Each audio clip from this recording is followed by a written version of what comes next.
Okay. All right, so just some quick reminders about exponents, and then I'm going to ask you to try these problems yourself here. So remember, 4 squared does not mean we're multiplying 4 times 2. It is not equal to 8. 4 squared means we're multiplying 4 times 4, which gives us 16. All right. Negative exponents, remember, basically mean that we are flipping. So if we have 7 to the negative 1 power, then that means we have 1 over 7. The flipping part of it takes care of the negative sign. So as an example, if I were to ask you what 2/3 to the negative 1 is equal to, what would you say that's equal to there, guys? We're just flipping. So what's in the top goes to the bottom. What's in the bottom goes to the top. Say that again, Amani. 3/2. There you go. All right. So that's the idea of the negative exponent. I also want to refresh your memory. If you see a rational exponent, a fraction, that's your exponent. Remember, the top number is your power. The bottom number is your root. So a square root or a cubed root, whatever. So this is saying that we have the cubed root of 27, and we're raising that to the second power. So we're squaring that. Now, we could also think of that, like if you think about it that way, that's something that we can do in our head, right? The cubed root of 27 we know is 3. 3 squared is 9. So that's manageable in our head. It's not that it's wrong to consider this and think of this as 27 squared and then take the cubed root, but you need a calculator to do that. I do not want to try to figure out what 27 squared is in my head, right? And then take the cubed root of that. But it's pretty fast and easy to take the cubed root of 27 and get 3 and then square that to get 9. Okay? So try these problems over here for yourself. Talk to your neighbor if you need to. We'll go over these in just a minute. Okay, so let's go through these. 2 cubed. Carson, what did you get for that? 8, because that's 2 times 2, which is 4 times 2 is 8. I need someone to explain the difference in the answers that you get for number 2 and number 3. Who can explain that? Ariana. It is 3 times parentheses, so you do negative 3 times negative 3, which is positive 9, and then 2 is negative 3 times positive 3, which is negative. Okay. I'm okay with that explanation for number 3. I prefer that you think about the fact that what this is saying, the only thing that has the squared attached to it is the 3. So that's saying we're going to take 3 squared and figure out what that's equal to, which is 9. And then, oh, by the way, we need to make it negative. Or think of it as multiplying by a negative 1, right? Order of operations tells us we deal with exponents and then we're multiplying. So that's like multiplying by a negative 1. So right answer, I just wanted to kind of clarify a little bit in terms of explanation on that. But good, thank you. All right, 5 to the negative 2. What does that mean we're doing? Piper, what'd you get for that?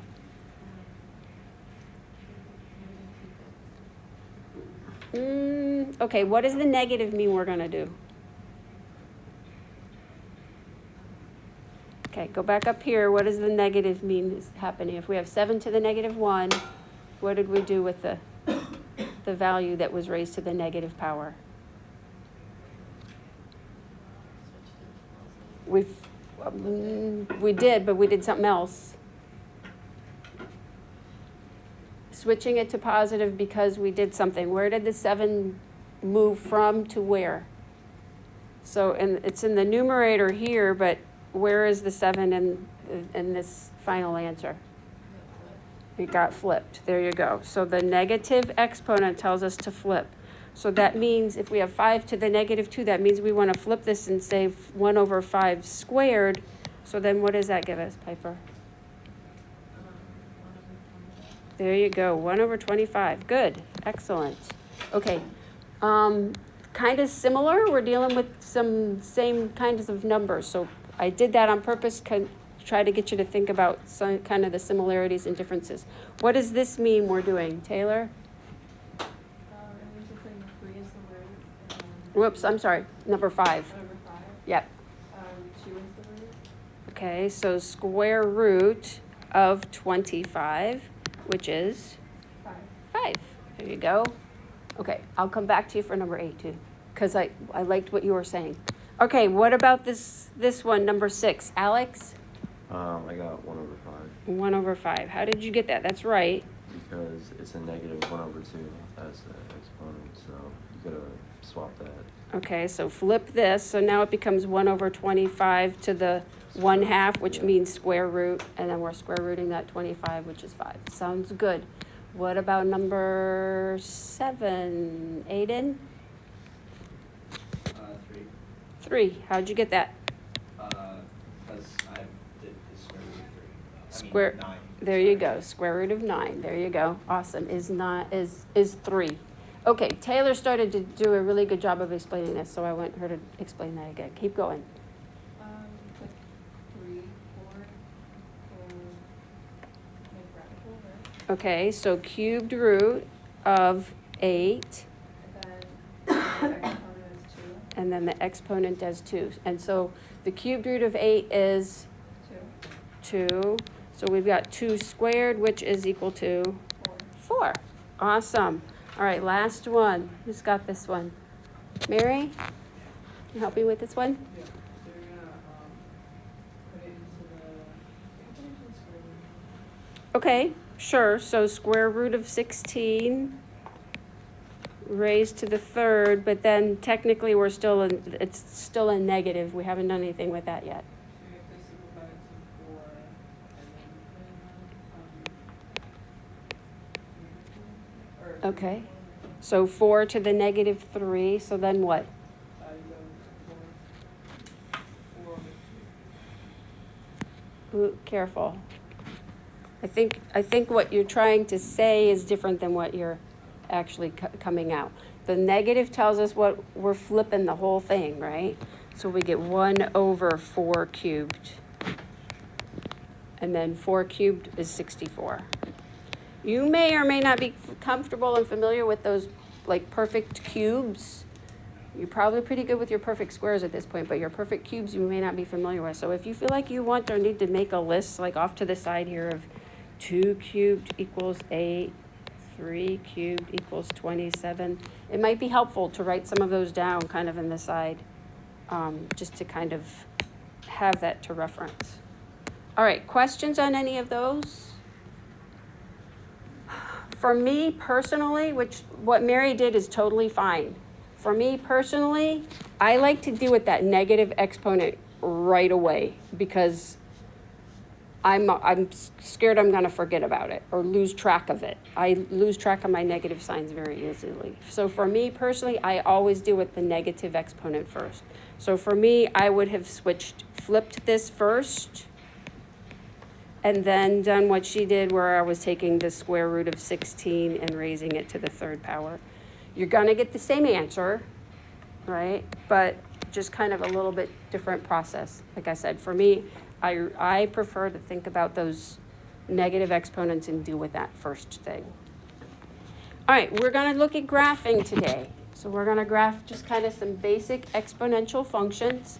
We're going to do similar process as what we've done pretty much with all of the other graphing. We're going to think about what the basic parent graph of these graphs looks like, and then we are going to talk about how we shift up, down, left, right, reflect, stretch, all of those good things. Okay, so we're going to look at just kind of some of the basics to begin with, and then we're going to talk about some of the properties. So we're going to graph a couple of these just to help us get an idea of what the graphs look like before we start actually focusing specifically on some of those properties. I will tell you, I'm going to be very picky. I think most math teachers are. I'm going to expect to see a table of values. I want to see 3 specific points in that table. And then I'm going to want to see those particular points graphed on your graph. So I'm going to want to see x is equal to -1 and 0 and 1. And then I'm going to want to see those points on your graph. If you choose to do more than that, you can, definitely, but you have to have these, okay? So I want you to think about what we get. If we plug in 2, this is saying we're doing 2 to the -1. What is that equal to? Gabriel, what's 2 to the -1? -1 will just be 2 over 1. Careful, not 2 over 1. Flip. 1 over 1 over 2, there you go, good. Anything raised to the 0 power is equal to 1, yes. I was hoping for like a resounding 1 from everybody on that. You gotta remember that. Anything raised to the 0 power is equal to 1. And then 2 to the first we know is equal to 2, okay? So we've got these points we wanna graph. I'm gonna make this a little bit bigger, make it a little bit easier to, so over 1 up 2. So our graph here, actually I want to draw in, we haven't talked about this yet, but yes, there is an asymptote there. So that's what that graph looks like right there. Okay. All right, let's take a look at this next one, do similar process here. So XY table, same points, -1, 0, and 1 that I'm going to want to see. 1/2 to the -1. That means we're flipping that 1/2. Jack, what does that give us?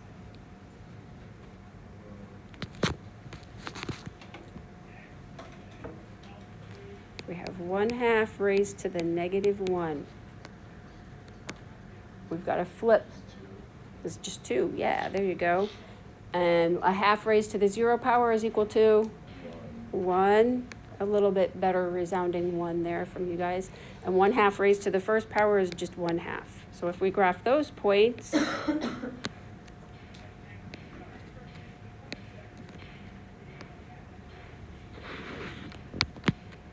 that gives us something that looks about like that. I'm going to draw in that asymptote again. We'll talk about that again here in just a second. What I want you to notice is that visually you should be able to look at a graph and determine whether it's exponential growth or exponential decay. But I also want you to be able to look at the equation, just the equation, and be able to answer that question as well. So the key is remembering, let me scoot over here for a second and write this in. You may or may not remember that kind of the basic form of an exponential equation is y is equal to a times b to the x. So there may be a number out in front that we have to deal with, and we'll talk about that, because that's going to give us a stretch. But we have a number that's getting raised to that exponent. That's how we know this is exponential, right? So it's what the b value is that helps us determine whether it's growth or decay. So in this case, I want you to notice that the b value for this first one was a value greater than 1. And that's what gives us an exponential growth example. And then similarly, if you look here, the b value here, it was a fraction between 0 and 1. And that's what gave us this decay. Okay, so we can look at an equation and decide whether it is growth or decay just by looking at the actual equation also. You do not necessarily have to graph it. But I think visually it does help to see, okay, yeah, this is definitely going up and up and up and up. So that's growth, right? All right, does the graph ever touch the x-axis? No, it does not, because we have that asymptote, right? Okay, so for our basic graph, the asymptote's right here at this y is equal to 0, right? So I'm going to go ahead and draw that asymptote in over here also. All right, so this kind of has an example of like a change or an adjustment that we have to make. So let's take a look at that. To graph y is equal to -2 to the x, we're going to think about our graph of 2 to the x and what that table of values is. So I want to think of y equals just +2 to the x for a second. And I know that's going to give me 1/2 and 1 and 2. But then, sorry, let me change colors. Now we've got this negative that's getting added to that. And what that means is that we're going to multiply each of these times -1.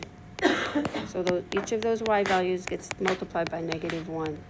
So -1/2, -1, -2 for our y's. So let's graph that. So -1, -1/2,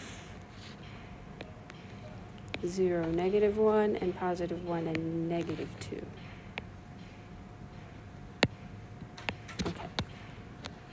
So that graph looks about like that. Okay. Technically, that's still considered growth because of the base, but it doesn't really look like growth, does it? Because the negative has reflected and makes it going down. But technically, because that base is 2, it's still considered growth. So typically in that type of situation, we won't be asking you whether it's growth or decay. We'll look at a more basic problem when it comes to that. Okay? Or to this graph, like in terms of like exponential growth and decay, that represents this. That would be Application-wise, I would need to think about that. Mhm. I'll make a mental note to kind of think through that. These are like kind of obvious that it would be applied, but I don't know how you. Right. apply this one. Yep. And let me think about that. Good. All right. Onward. I was Yes. about to say, is there a real way? Question. All right. Let's talk a little bit about the properties. I'm just going to kind of highlight a couple of things here. We've really basically already mentioned them. If we've got a b value greater than 1, then we know we've got growth. If the b value is between 0 and 1, it's a fraction between 0 and 1, we know it's going to be decay. Notice what it's telling us for both, whether it's growth or decay, the domain and range is the same. If I'm asking you about a y-intercept, you know I'm going to want it written as a point rather than just that number. So that kind of bugs me that they wrote it like that. We're not going to spend a whole lot of time worrying about end behavior and continuity, that type of thing, so don't get too hung up on that. But I just kind of wanted to mention that a little bit. All right, let's take a look. We are going to think about our basic quote-unquote parent function, and in this case, the parent functions are kind of different because it might be exponential growth, it might be decay, that type of thing. We're going to talk about our parent function, and then from there, we are going to talk about how we shift up, down, left, right, reflect, do all of those good things, okay? All right, so let's take a look. If you notice for this particular graph, our parent function, our basic function that we would want to consider would be y equals 3 to the x. And then how is this getting shifted? Zoe, how is that getting shifted? Right, or left one? Okay, so we're shifting left 1. So let's make a note about that for when we start graphing. But we need the table of values for this y equals 3 to the x, right? We need that. So let's do that. So -1, 0, 1. And so this is going to give us, you're going to notice the pattern here that it's going to be pretty easy to fill out that table, I think, once you do a couple of them to become a little bit comfortable and familiar with writing that out pretty quickly. Okay? The left one, though, is telling us then we need to shift. And basically our new starting point, what I consider my new hash mark, my new origin, is shifted left 1 unit. And so now from that particular location, I want to graph these particular points. Okay? So once again, I do still want to draw in my asymptote. We're not shifting up or down, so there's no change in that. I want to draw in my asymptote. But from here, I want to graph from this new starting position, this new hash mark, I want to move. Think about what this is basically saying. I'm going to go left 1 and up a third. I'm going to go back to my hash mark and go up 1, and then I'm going to go right 1 and up 3 to plot those points, and then I can graph my graph. How do you know what the asymptote is before you graph it? I'm sorry, say that again. How do you know what the asymptote is before you graph it? We did not shift up or down. So our asymptote for all of these is going to be right at y equals 0 unless we are shifting up or Okay. down. So since there wasn't a shift up or down, it's going to be in that same place. Good question. Okay. All right, so questions on that idea of shifting and finding this new like hash mark, this new starting position? That's kind of a little bit strange for some people, I know, so God bless you. All right, so this next example, we're looking at y equals 1/3 raised to the x power. That's our parent function, so we're going to do our table of values for that. How is this getting shifted? Peyton, what's the shift here? down 2, there you go. So that down 2 is telling us, I'm going to make a note of that. I'm going to go ahead and draw that in also. So here we do have a different asymptote now because of the shift up or down. Amani, do you see that? Okay. All right. Okay, still the same x values I want to plug in here. And this 1/3 to the -1 gives us 3, and then 1, and then 1/3. All right, the only shift that we are doing is this shift down 2. So we're still going to draw the same basic graph from these points, only now from this new location. So that's saying left 1 and up 3.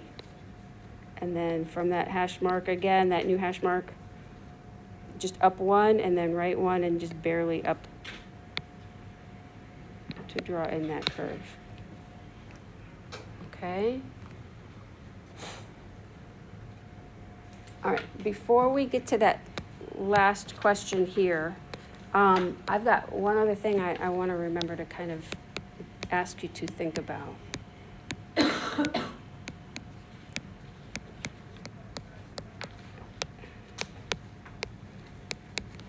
What's the difference, like visually, if we were to look at the graph of these?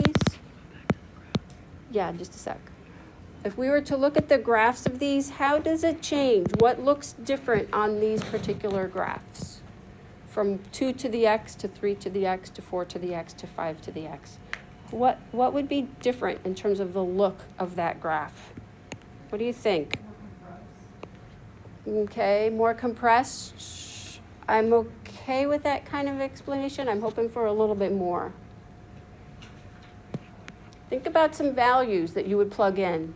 If you raise each of those to the second power, think about what the values would be. If you went to x equals 2 and then what your value would be. And then raise them to the third power. What's 2 cubed equal to? What's 3 cubed equal to? What's 4 cubed equal to? What's 5 cubed equal to?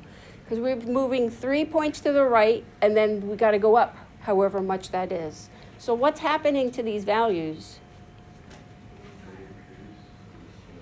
They're increasing for sure, but let's be a little more specific. They are like way drastically increasing, right? So as an example, I'm going to kind of just do a rough sketch here. If y equals 2 to the x looks like that, then guys, 3 to the x is going to be higher and tighter. So it is kind of like Imani said, where it's compressing, but I want you to think about it a little bit more. It becomes way higher and tighter as that base increases, right? We're going from x equals 0 at 1. If we're thinking about this graph of y equals 5 to the x, 5 to the 0 is 1, right?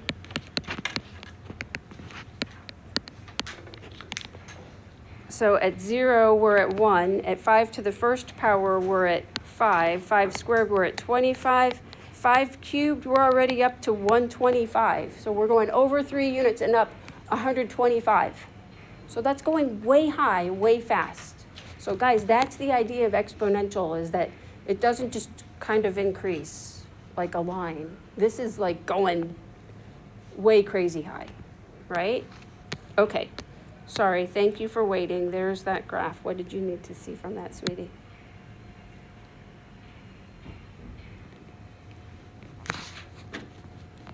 Did you get it?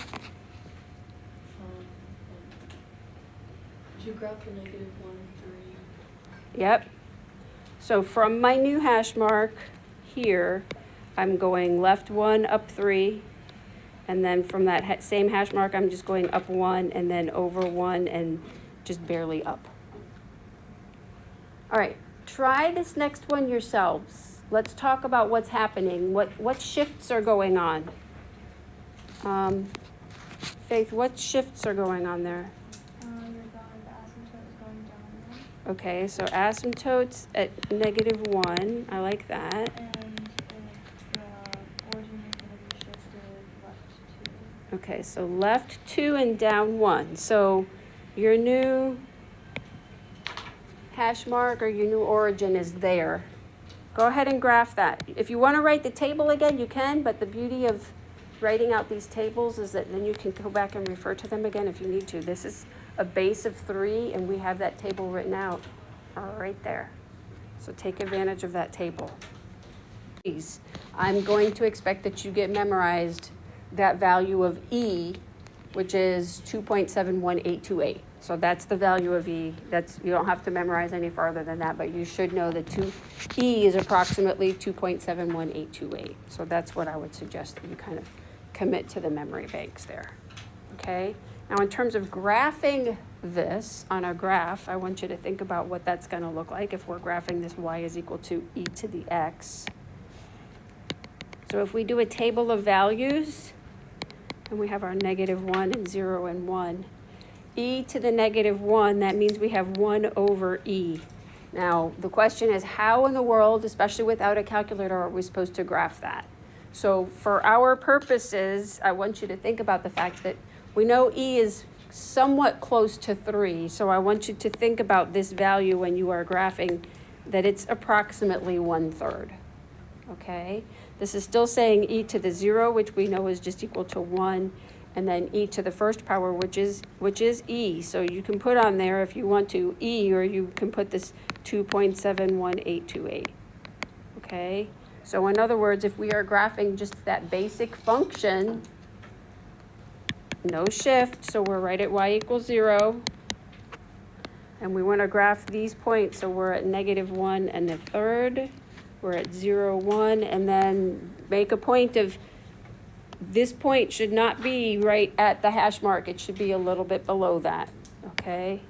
So it's a minor detail, but it's kind of the subtle difference in terms of how we would graph those, okay, and how they would look. All right, questions on that? Okay, I would like for you all to try 3 problems here on this practice page, just so that we can kind of get an idea and verify we're good with this or not so much, that type of thing. So please be careful with that negative in front of the 2. Think about your shifts. You're going to have some tables to draw in. We'll go over those in just a minute, okay? So write 1, down 4, that's reflected. So that's why that graph is going down like that. Look at that. That's for number 2.